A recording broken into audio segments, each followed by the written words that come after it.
Welcome to this tutorial on how to have a tempo on your laptop.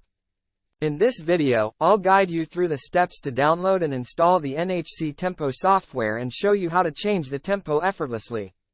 Let's get started. To begin, open a new tab in your web browser and type NHC Tempo in the search bar.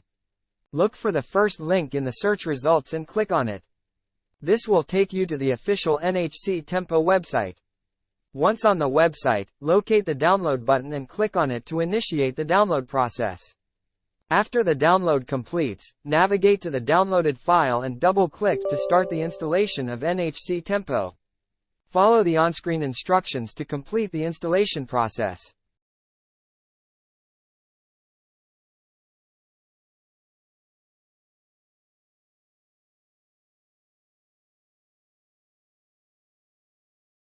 Once installed, you're ready to adjust the tempo. Try adjusting the tempo and listen to the changes in real time. This will help you find the perfect tempo for your needs. And there you have it. With NHC Tempo, you can easily have a tempo on your laptop.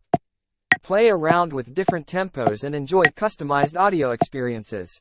If you found this tutorial helpful, don't forget to like, share, and subscribe for more helpful content.